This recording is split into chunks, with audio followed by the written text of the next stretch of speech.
Hey everybody. Okay, haven't done one of these in quite some time, and it's actually the Is This Album Worth It? Um, Glad to do some of these. I haven't really done some of these Is This Album Worth It videos, so you know, um, so glad to get back on board. And I'm actually using my phone here. I'm using my iPhone because my camera wasn't I charged it yesterday, and fortunately it wasn't turning on, so now it has to recharge itself. So it always does that a lot. So I try to turn the freaking power on button. Trying to power the camera on, and fortunately it wasn't turning on. So I figured just record this on my phone here. So yeah, I'll be presenting my Is This Album Worth It? Another one of these, and I'll be talking about Deep Purple, their last, really technically their last album of the 70s. And this was their Mark III period where they had a David Coverdale and Glenn Hughes, and the sad, the very sad, and of course, very long forgotten Tommy Bolin, who was from who played on the James Gang records, and a few other bands in the 70s. I'm talking about Deep Purple, their Mark III, their last one of the 70s, and it's Come Taste the Band. That is one really dumb album cover to me. I don't know. I mean, I think it's kind of okay, but it's not like, you know, not like one of their memorable, or even just a memorable album cover. You know what I mean? I mean, I guess so. I mean, and even I like the back cover too. Is a little whatever. It's like the back cover, the wine glass is empty. I believe they took the name of the Come Taste the Band from Cabaret, which was like a play or something like that, or a movie. But anyways, so yeah, you got Coverdale, which I think that that's him right there, and you got Glenn Hughes somewhere. I don't know, John Lord. Some of the great players, some of the great players from, of course, Deep Purple, and I think John Lord pretty much stuck with Deep Purple up to this album. The next, actually, the real studio, really the next time that they would have like a proper album was until 1984, and it was kind of like their Mark IV, which also brought back Ian Gillan, because he did leave the group in 1973 or whatever, 74 or whatever it was, and of course he was with Black Sabbath. He did a couple of albums with them or whatever, and I think really out of the whole Mark, the three original Mark periods or whatever. You have Mark One with Rod Evans from like 68 to 70, and then you had Mark Two with Ian Gillan, which started in 1970 or 71 or whatever. I think it was In Rock, I believe, was their first. Was really the first album with Ian Gillan, and then the third Mark or whatever was with David Coverdale. And my favorite, now they only had three albums with Coverdale, Deep Purple, 74 to 75.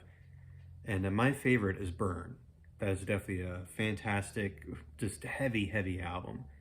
And I think this one they're starting, and I notice with this album, I notice the sound of it, like, because there was a lot of rock bands, and they were starting to sound a little bit similar. They were starting to sound kind of like or whatever. And when I hear Come Taste the Band, and even Stormbinger too, which came out I think in early '75, and believe it or not, after when this was released, however, they did have their live album, which was kind of like a sequel to Made in Japan, and it was called Made in Europe with David Coverdale, and they broke up in that year of '76. But anyways, as I was going back to what I was saying about what Deep Purple was sounding like during this point in time of, in '75 or '76, I hear the similarities to many other different rock bands. You know what I mean, like James Gang, during their during the mid '70s there, and Sammy Hagar, and believe it or not, David Coverdale, he really sounds a lot like whenever I hear Coverdale during the Deep Purple time, at least during especially this album here, he sounds a lot like Sammy Hagar, and he reminds me of that band he was in, Sammy Hagar. He was in Montrose, the group that Ronnie Montrose formed or whatever, and they had that moderate hit or whatever. It was kind of like their staple hit. It was Rock Candy, and this album too. They sound a lot like Bad Company a little bit. So, but I mean, well, is that a good thing or is that a bad thing? Well, if you kind of prefer, and if you really really like that kind of arena rock kind of thing, and if you really like that mid '70s sound, then you would probably like the album for sure. But to me, I kind of feel like it sounds a little formulaic, and they even have, they incorporate some uh, fusion, a little bit of fusion rock in there as well, and even funk too. A little bit sounds a little bit like Billy Preston or something, which is funny. Yeah, so you got the great David Coverdale and Glenn Hughes and Tommy Bolin, and and of course was produced by the band. Um, and actually, this month will actually mark the 50 years, the 50th anniversary of when the album came out. I think I saw it came out like in October, so definitely 50 years as of right now would come taste the band, and I think overall, I think it's 37 minutes.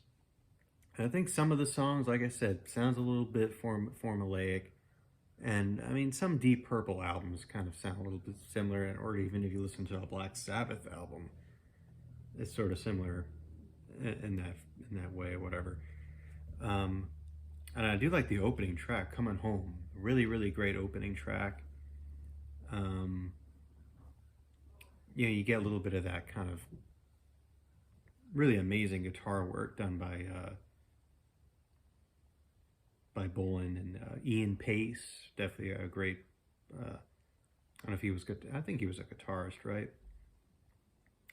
And yeah, I can hear the Sammy Hagar and David Coverdale, especially in "Lady Luck." That's actually a really good song.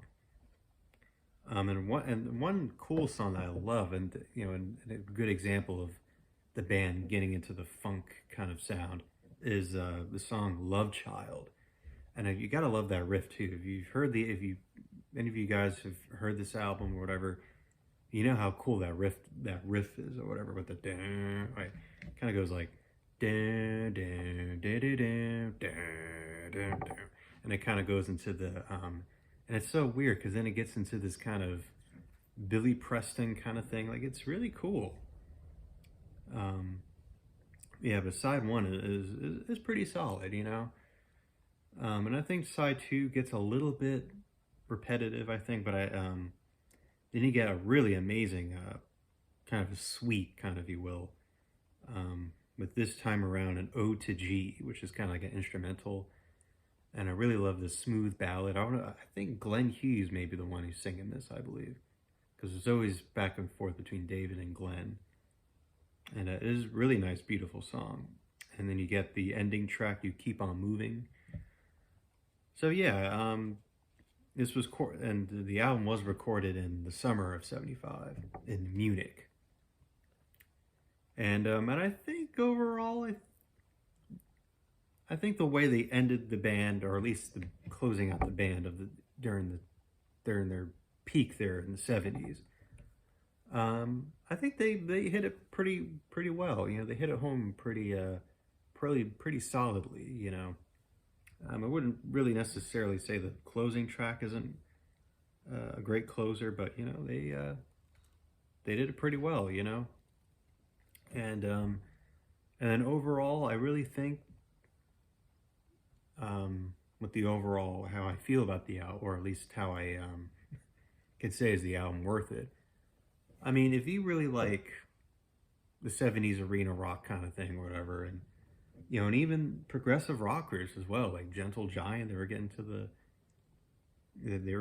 kind of into that funk groove kind of. But I don't know what to really say. I'm kind of in between because I'm sort of not a fan of the album, and then again I kind of like the style. You know, there's some songs that the riffs almost sound a little bit repetitive, but you know, there are some interesting chord progressions here, and you know, the same power chords as well. Now you know, of course, too. David Coverdale moved on to form Whitesnake, which their debut album came out like a few years after this album. But yeah, I mean, there's nothing else I can really add on to. It's just, and it charted at number 43 here in the States, and it actually charted a little bit higher in the UK, where it hit number 16. But yeah, I don't know if I can really say it's worth it or not, or maybe it is not really worth the listen, but I kind of like it, you know? I mean, not really something I'm going to go back to listen to all the time. But like I said, I love Burn, which is my favorite from this Mark III period here. And yeah, I'm kind of in between of the album a little bit, you know, and even the band, or even the title and the the album cover a little bit too, you know, seems a little cheesy, you know. But anyways, that's how I feel about Come Taste the Band for this. Is this album worth it? I love doing these, you know. And I hope you guys take care. You know, happy Sunday, by the way, if you're watching this. And yeah, folks, take care. Bye-bye.